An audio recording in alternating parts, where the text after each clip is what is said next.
Muy buenas tardes, es 14 de febrero, nuestro segundo domingo en lo que es la serie de predicación sobre el Sermón del Monte. Nuestro texto base, Mateo 5:3, que nos dice así: bienaventurados los pobres en espíritu, porque de ellos es el reino de los cielos. Vamos a revisar todas las bienaventuranzas, pero vamos a hacer énfasis esta tarde de hoy en este que es el versículo de Mateo 5:3, la primer bienaventuranza. Y quiero compartirles que hace algún tiempo me tocó conocer a una persona, no fue mi paciente, pero sí conocí a un paciente de otro médico, un amigo mío, que tuvo un accidente muy grave. Por la gracia de Dios no le fueron amputadas ambas piernas por debajo de las rodillas. Sufrió fracturas muy graves, tenía complicaciones muy severas, infecciones óseas de muy difícil control y le faltaba muchísimo hueso. Sus tibias estaban destrozadas. Fue sometido a múltiples cirugías e internamientos largos, literalmente meses de tratamiento, de hospitalización, antibióticos, ya no tenía venas para canalizarlo. Y entonces recuerdo que para entonces yo, siendo inconverso, siendo incrédulo, siendo ateo, le comentaba a su médico tratante, un colega y amigo mío, que además fue mi maestro en el manejo de las complicaciones ortopédicas, lo paradójico del nombre y de cómo le estaba yendo. Buenaventura se llama el hombre. Y es que estábamos en nuestra pequeña mente humana viendo solamente lo inmediato, lo más evidente. Por eso mostraba tantísima ignorancia. Pero Dios ve lo que va a ocurrir. Dios tiene otros planes y tenía otros planes para él. Y al paso de los años, estando yo presente, este amigo y colega recibió una llamada telefónica que me mostró verdaderamente la historia de este hombre. Había sanado de sus huesos hacía varios años. No había tenido recidiva de las infecciones, podía caminar sin ayuda externa, tanto que había emigrado a los Estados Unidos. Tenía un trabajo, familia y era dichoso. Había encontrado a Dios. Y la llamada era porque Dios le había puesto en su corazón la necesidad de agradecer a su médico por las atenciones en los momentos difíciles. La llamada me mostró que más que solo un paciente y médico eran amigos, y estar allí en ese momento, en esa llamada, me hizo saber que ahora valoro que estaba impedido antes por mi ceguera espiritual, que Dios tenía todo bajo control y que tenía otros planes para él. Así escuché la gracia y la misericordia de Dios en su vida, y ahora sí le hacía honor a su nombre, Buenaventura. Y es que bienaventurado es la traducción de la palabra griega Macarios, es mucho más que su simple traducción, es ser feliz, afortunado, dichoso. Bienaventurado es tomar la mano de Dios y no ser sortado por él jamás. Es ser ciudadano del reino de Dios. Como dice Pablo en Romanos 8:37 al 39, más bien en todas estas cosas somos más que vencedores por medio de aquel que nos amó, por lo cual estoy convencido de que ni la muerte ni la vida, ni ángeles, ni principados, ni lo presente, ni lo porvenir, ni poderes, ni lo alto, ni lo profundo, ni ninguna cosa creada nos podrá separar del amor de Dios que es en Cristo Jesús, Señor nuestro. Vamos a la primera enseñanza. La primera enseñanza. Y es que esto nos hace ser más que vencedores, que estemos en la mano de Dios. La primera enseñanza se llama la bienaventuranza de poner los ojos en Dios. Una de las aportaciones más grandes de la cultura romana a la humanidad ha sido lo relacionado al derecho. Las leyes y su aplicación que se tienen actualmente en el mundo, principalmente en el mundo occidental, están basadas en el derecho romano, que sigue siendo motivo de estudio en todas las universidades de todo el planeta. Dios consideró que la suma de aportaciones de dos culturas más, además de la cultura judía, constituían pilares importantes para la expansión del cristianismo. La otra cultura fue la griega, con sus grandes filósofos, sus grandes pensadores, y la romana con esta aportación, entre otras, de lo que es el derecho romano. Podemos ver en las escrituras evidencia de esto cuando se habla de redimir, que era pagar la libertad de alguien a costo, a un costo. Por ello no eran ajenos los términos que usaba nuestro Señor Jesucristo en cuanto a liberarnos y en cuanto a tener que pagar un costo, en cuanto a la redención. Era algo que era bien conocido por las personas en aquel tiempo. Ahora nos suena raro eso de ser redimidos o de ser beneficiarios de la redención, pero entonces era perfectamente entendible. Él nos redimió a costo. ¿Y a costo de qué? De su propia sangre, de su propia vida en la cruz. Otro de los conceptos importantes que nos deja el derecho romano es el concepto de ciudadanía. ¿Cómo es que se podía ser beneficiario siendo ciudadano romano? ¿Cómo podía ser ciudadano romano? Bueno, pues por nacimiento. Pero también podían adquirir la ciudadanía romana mediante la adquisición con costo o bien cuando habían sido recompensados por servicios prestados al imperio. ¿Quién tenemos de los personajes importantes de aquel entonces como ciudadano romano? Pues tenemos a Pablo. Pablo es confrontado por un tribuno que era una autoridad romana y le dice el tribuno, yo adquirí mi ciudadanía a un alto costo. Y Pablo le dice, sí, pero yo soy ciudadano romano por nacimiento.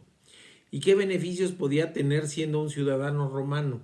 Entre otras cosas, por ejemplo, podía evitar ser azotado sin juicio y podía evitar ser juzgado por las leyes locales. Apelaba a las leyes romanas y tenía que ser juzgado por los romanos. Incluso podía apelar porque nadie podía juzgarle más que el emperador. Saulo de Tarso, ya convertido en Pablo, fue detenido y ante el tribuno le dice primero, yo soy ciudadano romano por nacimiento, probablemente por el servicio que prestaba a su familia, dado que hacían y eran fabricantes de tiendas de campaña de piel. Ese era el oficio de Pablo. Saulo de Tarso entonces, aquel que había sido además un fariseo y había sido educado por un prominente maestro fariseo, Gamaliel. Pero resulta que es detenido Pablo, acusado por los judíos y querían asesinarle, querían matarlo y llega el tribuno, autoridad romana, dice qué está sucediendo y para complacer a los judíos dice, bueno, ok, perfecto, vamos a azotarlo, vamos a agarrarlo y vamos a azotar a Pablo. Y Pablo entonces le dice que es ciudadano romano. Yo me acuerdo, por aquí está circulando mucho en internet, hay un video en donde un ciudadano afroamericano es detenido por policías en los Estados Unidos. Dice ahí el video que llega un policía, le dice que lo va a detener, este hombre le dice que se están equivocando, que tienen un error, que no cometan ese error y llega otro policía, lo empiezan a forzar, lo esposan y vaya cara que hacen los policías cuando sacan su identificación y se dan cuenta que es un agente del FBI. Tienen cara de miedo, tienen cara de susto, tienen vergüenza, no saben a dónde meterse y esto mismo debió haber sido la cara del tribuno y de aquellos que le habían detenido y que prestos iban a azotar a Pablo porque Pablo les dice soy ciudadano romano y por lo tanto no podía ser azotado sin ser sometido a juicio y por lo tanto también tenía que ser juzgado por las leyes romanas, así equivocadamente. Esto lo encontramos en Hechos 22, 25 al 29. ¿Qué nos dice esta porción de la palabra de Dios? Dice, pero apenas lo estiraron con las correas, Pablo dijo al centurión que estaba presente, ¿es lícito a ustedes azotar a un ciudadano romano que no ha sido condenado? Cuando el centurión oyó esto, e informó al tribuno diciendo, ¿qué vas a hacer? Pues este hombre es romano. Vino el tribuno y le dijo, ¿eres tú romano? Y le dijo al tribuno sí. El tribuno le dice, yo logré esa ciudadanía con una gran suma y Pablo le dice, pero yo la tengo por nacimiento. Así que la misma carita de susto que le vimos a los policías en ese video, seguramente la misma cara de susto hicieron el centurión y el tribuno. Y enseguida se retiraron de él los que le iban a interrogar.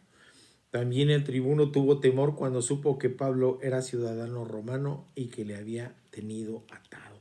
Así que ser ciudadano tiene beneficios. Pablo apeló a esa ciudadanía para que su caso fuera juzgado por el César y tuvo que ser llevado a Roma, 2 años de prisión, pero pudo así evitar ser muerto por los judíos. Así que el ser ciudadano daba, por supuesto, beneficios. Ahora, por ejemplo, para hacerse ciudadano norteamericano, ¿qué se necesita para nuestros paisanos que están al otro lado de las fronteras? Bueno, se les exige conocer de la historia, del idioma, tener cierto tiempo de residencia, tener ingresos lícitos, haber pagado sus impuestos, haber pagado su carnet del seguro social, tener buena reputación, estar casado o casada con alguien que ya tenga la ciudadanía norteamericana. Todos estos son los requisitos. Y ahora, ¿de qué estamos hablando? También hay requisitos para ser ciudadano del reino. Y eso tiene que ver mucho con esto que son las bienaventuranzas. Las bienaventuranzas son eso precisamente. Ser bienaventurado es ser muchísimo más que feliz, muchísimo más que ser dichoso, muchísimo más que ser afortunado. Ser bienaventurado viene del término griego makairos y es algo que es totalmente mayor a los beneficios que podamos tener. Es dicha, es felicidad, es bendición, pero no es una bendición cualquiera, es una bendición que viene de Dios. Es una bendición, por lo tanto, infalible, es una bendición eterna, es una bendición completa sobre la vida de las personas. Por eso es que empezamos hablando de que somos mucho más que vencedores, porque es a esa bendición es estar tomados de la mano de Dios. Eso es lo que es ser bienaventurado. Macarius, mucho más que su traducción, que es ser feliz, afortunado, dichoso. Ser bienaventurado es ser tomado por Dios y no ser soltado jamás. Ser bienaventurado es ser ciudadano del reino de Dios, como nos dice Pablo en Romanos 8:37, ser más que vencedores porque aquel que nos amó no nos va a soltar, que ni la muerte, ni la vida, ni ángeles, ni principados, ni lo porvenir, ni los poderes, ni lo alto, ni lo profundo, ni ninguna cosa creada nos pueda separar del amor de Dios que es en Cristo Jesús, nuestro Señor. Así que eso es lo que es ser bienaventurado. Y aquí nos habla el Señor de esos requisitos para ser ciudadano del reino.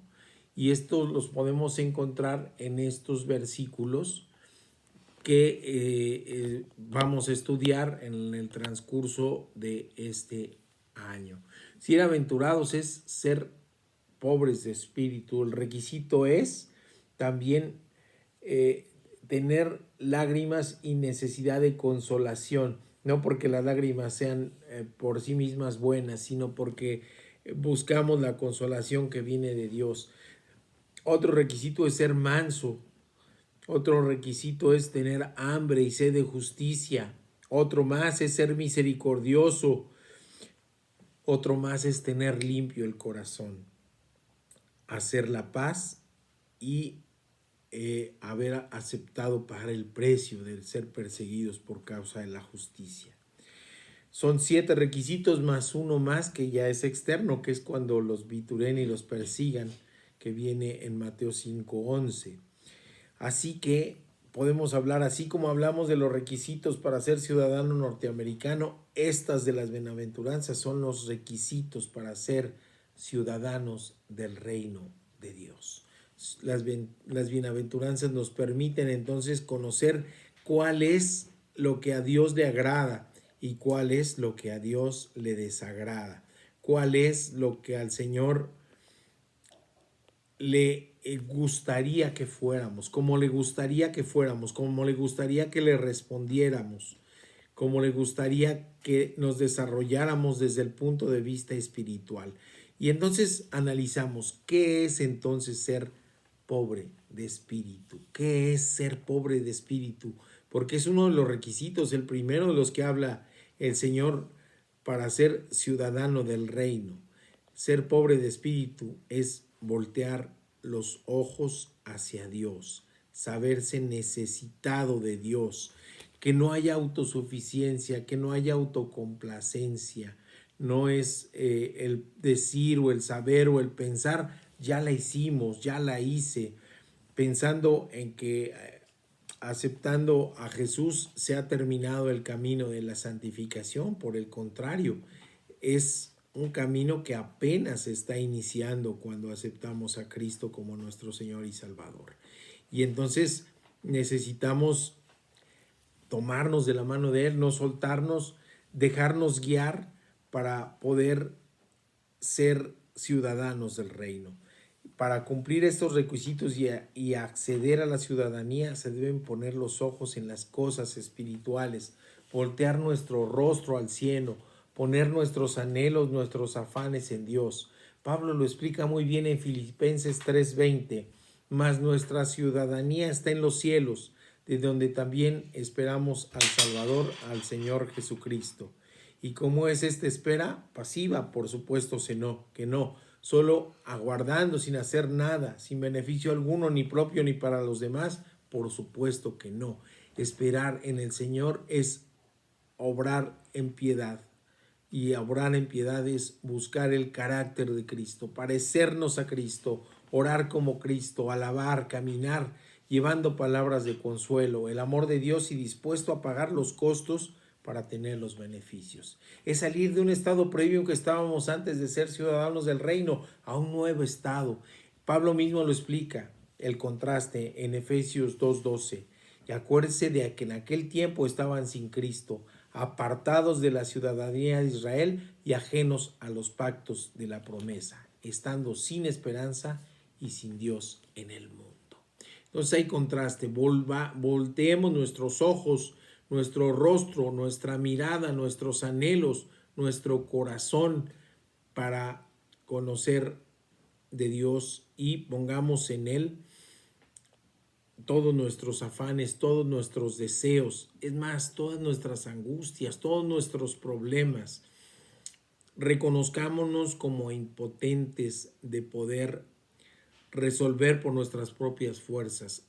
Reconozcámonos como imposibilitados de ser ciudadanos del reino solamente por nuestros esfuerzos. Tenemos que buscar, y aquí viene la segunda enseñanza, la bienaventuranza de conocer la riqueza verdadera. En este versículo 3 del pasaje de Mateo 5, Jesús nos habla de la pobreza que da bienaventuranza. Y es que no es cualquier pobreza, no es una carencia de bienes materiales. Tampoco es que la abundancia de los bienes materiales sea mala por sí misma, sino que tiene que ver con algunos aspectos importantes. ¿Quiénes son entonces los que son pobres de espíritu? Busquemos a qué se refiere esto de ser pobres de espíritu, porque la bienaventuranza especifica, bienaventurados los pobres de espíritu, no está hablando de bienes materiales. ¿Quiénes son los pobres de espíritu? Aquellos que se sienten necesitados del Espíritu de Dios, aquellos que reconocen la pequeñez humana, aquellos que reconocemos la condición de carencia y la gran necesidad de un Redentor, aquellos que nos sabemos esclavos de algo o de alguien y que necesitamos de un libertador, aquellos que nos duele nuestra culpa, que nos lastima nuestro propio pecado, aquellos que nos sabemos incapaces de salir por nuestra propia fuerza y nuestras propias capacidades, aquellos que se sienten necesitados de las cosas que no se ven, que no se tocan, que no se pueden palpar, de las cosas que son más elevadas, de las cosas del Espíritu, de las cosas que solo podemos encontrar en Dios, que solo podemos encontrar caminando con Dios en su senda y en la búsqueda de su justicia. Es tener la conciencia que si estamos apartados de Dios, estamos en bancarrota espiritual, de que sin Él estamos perdidos y sin esperanza, porque solo cuando se llega a esa condición es que volteamos nuestros ojos en la búsqueda de la verdadera riqueza, la de ser ciudadanos del reino de Dios. Esta pobreza de espíritu es exactamente lo contrario a la autosuficiencia, a pensar que nosotros mismos por nuestros actos podemos entrar al reino del cielo. Es lo que muestra el joven rico cuando el Señor le dice que guardara todos los mandamientos y él le contesta, esto lo encontramos en Mateo 19:20. El joven le dijo como respuesta al Señor, todo esto he guardado desde mi juventud, pero en un momento de conciencia, en un momento de saber que esto no es suficiente, le pregunta él mismo al Señor, ¿qué más me hace falta? Porque Jesús no le dice que debe obviar ni mucho menos desobedecer la ley. Jesús insta a que hay que cumplir la ley, pero también nos muestra que la sola obediencia no basta. ¿Qué más le faltaba a este hombre, a este joven rico? La pobreza espiritual. El joven pensaba que sus actos le hacían ya un candidato para la ciudadanía del reino de Dios y para la vida eterna. Todo esto lo he cumplido, decía, porque no había violado la ley, pero le faltaba la humildad, le faltaba la pobreza espiritual, esa pobreza de espíritu que sopesada en el corazón de este hombre, contrastándola con los bienes materiales que tenía y que eran muchos, pues prefería los bienes materiales. Por eso no siguió a Jesús, porque estos bienes, lejos de ser su bendición, se volvieron su ancla. Tenía sus ojos y su rostro y sus afanes en los bienes materiales y no en la riqueza verdadera que es estar con Dios. Por eso se fue triste el joven, porque no fue capaz de desprenderse de sus afanes y postrarse en humildad, mostrarse pobre de espíritu para entonces clamar por la riqueza verdadera que es tener a Jesús como Rey soberano sobre nuestra vida. La autosuficiencia, mis hermanos, nos aleja de Dios. Saberse pobre de espíritu nos hace candidatos a su redención, a ser ciudadanos del reino.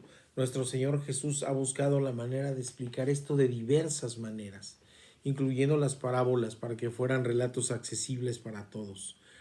Relatos que usan las cosas del mundo, que utilizan las cosas del mundo, pero que los usa nuestro Señor para hablar de verdades divinas y celestiales, explicadas de manera tal que nuestra pequeña mente humana podamos conocer de Dios. Una parábola hermosa que nos explica la bienaventuranza de la pobreza del espíritu la encontramos en el Evangelio de Lucas, la parábola del fariseo y el publicano. Esto está en Lucas 18, versículos del 9 al 14, que dicen así: también dijo esta parábola a unos que confiaban en sí mismos como que eran justos y menospreciaban a los demás. Dos hombres subieron al templo a orar. Uno era fariseo y el otro publicano. El fariseo de pie oraba consigo mismo. Escuchen esta frase, es preciosa. Oraba consigo mismo. De esta manera: Dios, te doy gracias que no soy como los demás hombres, ladrones, injustos, adúlteros, ni aun como este publicano. Ayuno 2 veces a la semana, doy diezmos de todo lo que poseo. Pero el publicano estaba de pie a corta distancia y no quería ni alzar los ojos al cielo, sino que se golpeaba el pecho diciendo: Dios, sé propicio a mí que soy pecador. Les digo que éste descendió a casa justificado en lugar del primero, porque cualquiera que se enaltece será humillado, y el que se humilla será enaltecido. Así hablaba el Señor Jesucristo. El publicano era un hombre repudiado por su pueblo por ser recaudador de impuestos para el Imperio Romano. Y él se sabe pecador, se sabe necesitado, se sabe en bancarrota espiritual, se sabe alejado de Dios, enfermo espiritual, necesitado del divino médico de médicos. Seguramente rico en bienes materiales porque abundaban, eran ricamente recompensados desde el punto de vista económico por su labor, recaudar los impuestos, pero pone sus esperanzas en Dios, no en sí mismo. Sabe que la riqueza verdadera está en la misericordia y en la gracia de Dios. Es pobre de corazón, por eso humillado, triste, constrito, ora pidiéndole a Dios que sea propicio para ese pecador.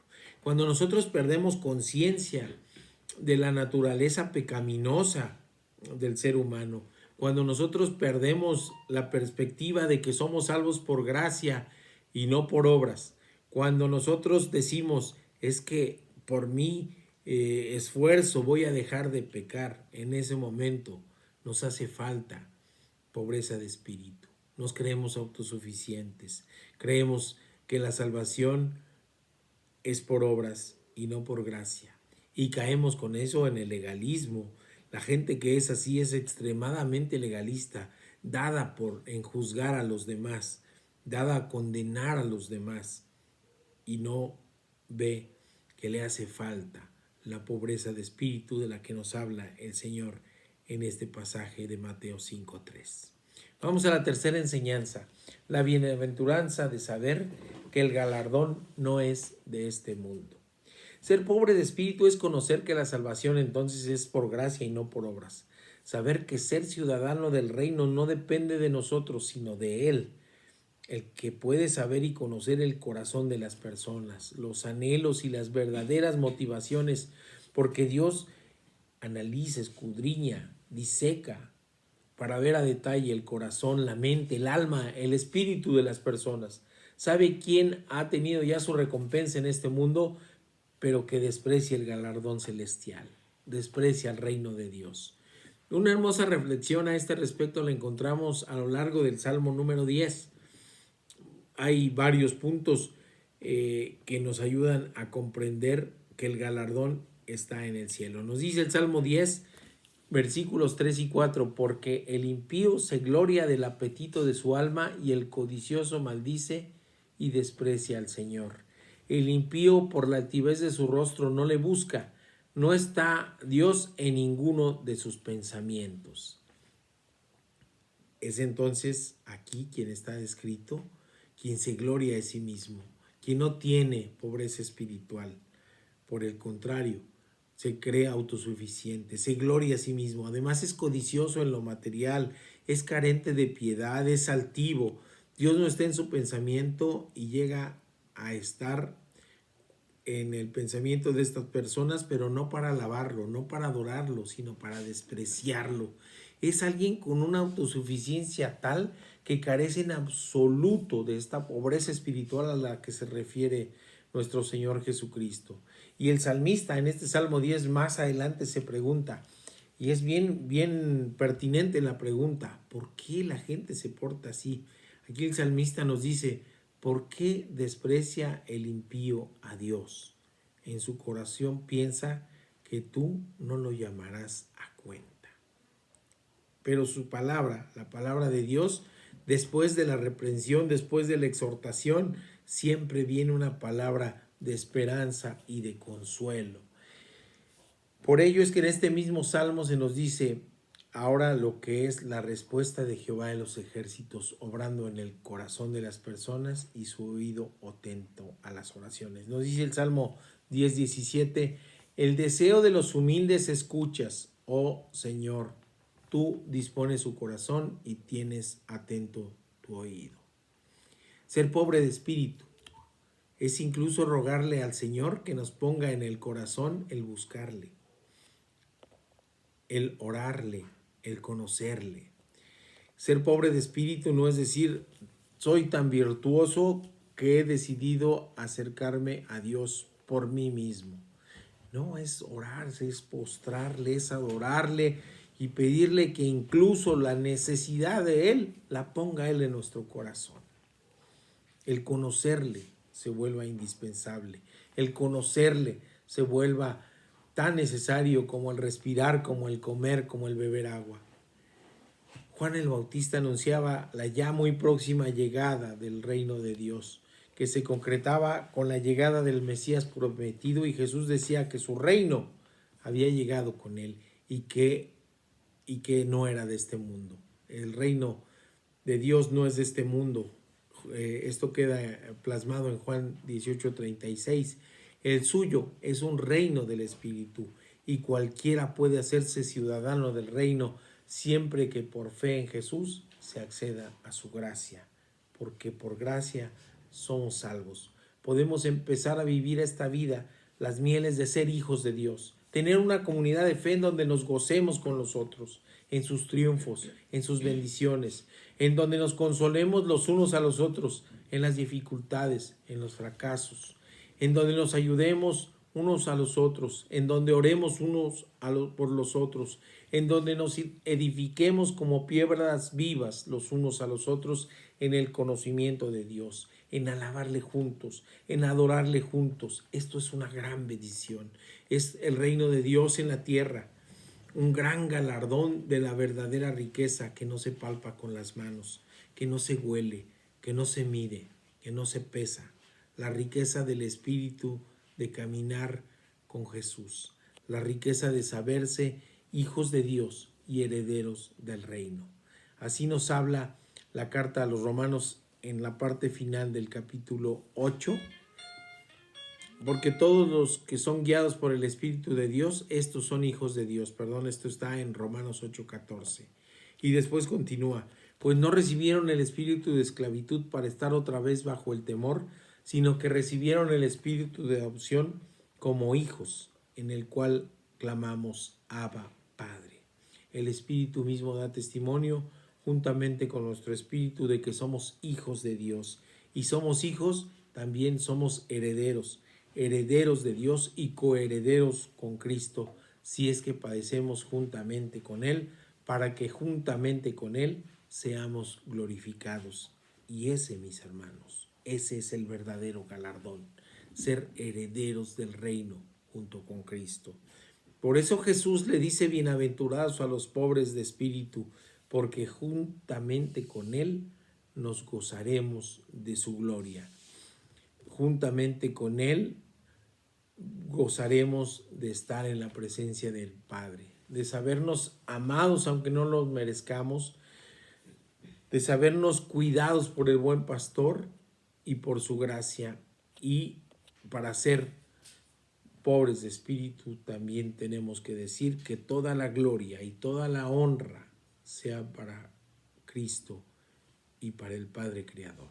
No a nosotros, Señor, no a nosotros, sino a tu nombre sea dada tu gloria. Necesitamos menguar, necesitamos despojarnos de las vanidades humanas para convertirnos en pobres de espíritu y poder acceder al trono de la gracia. Ese es el desafío al final de cuentas, negarnos a nosotros mismos, sabernos pecadores, sabernos en bancarrota espiritual, porque no podemos pagar a Dios por nuestros pecados y por lo tanto estamos destituidos de su gloria. Es decir, sabernos con pobreza espiritual, pero con Cristo, por su gracia y por su misericordia, saber con esperanza y con consuelo que podemos ser ciudadanos del reino y entonces sí, copartícipes de su gloria, conocer que la verdadera riqueza está en caminar con Cristo. El desafío es grande porque la vanidad humana es lo que nos ha alejado de Dios históricamente. Por un hombre entró el pecado en la humanidad, por un hombre puede la humanidad ser salvada. Padre bendito, te doy gracias, Señor, en este día por permitirnos estar nuevamente juntos, Señor. Te ruego, Señor, que a todas las personas que se acerquen a ti, Señor, tengas el oído atento a las súplicas del corazón sincero, Señor. Tú que conoces los pensamientos, el corazón de las personas, Señor, identifica a aquellos que son pobres de espíritu, identifica a aquellos que están necesitados de ti, Señor, de aquellos que claman de ti por saberse incapaces de acceder al reino de Dios por su propio esfuerzo, Señor. Es por tu gracia, es por tu misericordia, es por tu inmenso amor mostrado en la cruz del Calvario que podemos ser ciudadanos del reino. Te agradecemos por ello infinitamente, Señor. Nos ponemos en tus manos. Danos en nuestro corazón también y en nuestros oídos el ser propicios a tu palabra, Señor, a seguirte, a decidir, si es que no lo hemos hecho, a nombrarte nuestro Rey de Reyes, Señor de Señores y soberano en nuestra existencia. Solo así, Padre bendito, podemos ser ciudadanos de tu reino. Te rogamos que nos escuches, Señor, en el nombre de Cristo Jesús.